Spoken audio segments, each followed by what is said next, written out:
नमस्कार, स्वागत आहे तुमचे आमच्या चॅनलमध्ये। आवाज महामुंबईचा, शोध बातमीचा, कौल मनाचा। चला तर मग आमचे चॅनल शेअर करा, लाईक करा आणि सबस्क्राइब करा। धन्यवाद। भारतीय सैन्य दलातून सेवानिवृत्त झालो तरी देशसेवा कायम करत राहणार। मंगेश पाटील। वरसई आष्टे येथे सेवापूर्ती सत्कार कार्यक्रम संपन्न। भारतीय सैन्य दलात 17 वर्ष प्रदीर्घ सेवा केल्यानंतर सेवानिवृत्ती घेऊन गावी परतलेल्या हवालदार मंगेश पाटील यांचे वरसई फाटा ते आष्टे येथे मिरवणूक ढोल ताशांच्या गजरात भारत माता की जय, जय जवान जय किसान अशा घोषणा देत व भारताचा राष्ट्रध्वज तिरंगा हातात घेऊन फुलांची उधळण करून त्यांची रथामधून मिरवणूक काढण्यात आली। यावेळी गागोदे, वरसई, वाशिवली, आष्टे येथील गावकऱ्यांनी ठिकठिकाणी मिरवणूक थांबवून त्यांचे औक्षण व त्यांचा सत्कार केला। आगळ्यावेगळ्या जोशामध्ये स्वागत करत समस्त वरसई विभाग व ग्रामस्थांच्या मित्रपरिवाराच्या वतीने मोठ्या उत्साहात सन्मान करण्यात आला। पेण तालुक्यातील आष्टे गावातील ते असून त्यांनी वरसई येथील कैपू गोडसे विद्यालयामध्ये त्यांनी 10वी पर्यंत शिक्षण घेतले। पुढील शिक्षण पेणमध्ये घेतले।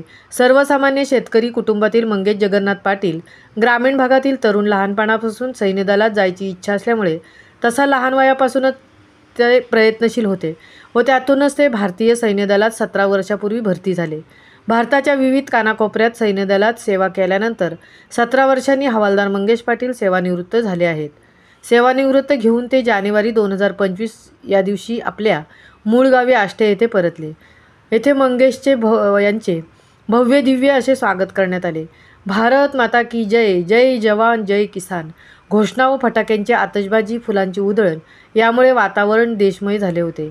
ढोलताशांच्या गजरात कारमधून मिरवणूक काढण्यात आली। तसेच वरसई विभागातील ग्रामस्थ, विविध संस्था, संघटना यांच्या वतीने शाल, पुष्पगुच्छ, पुष्पहार घालून सत्कार करण्यात आला।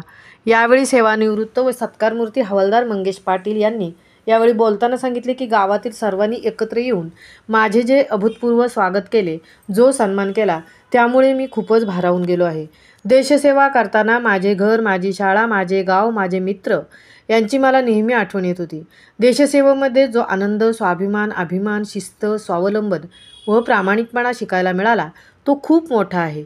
सेवानिवृत्त झाल्यानंतर मनाला वाईट वाटते, मात्र यापुढे इतर प्रकारे का होईना देशसेवा, समाजसेवा करतच राहणार व गावातील इतर तरुण मुलांना देशसेवेसाठी जाण्यासाठी प्रेरणा देत राहीन असे सांगितले व माझे स्वागत, माझा सन्मान केला त्याबद्दल सर्वांचे यावेळी त्यांनी आभार मानले।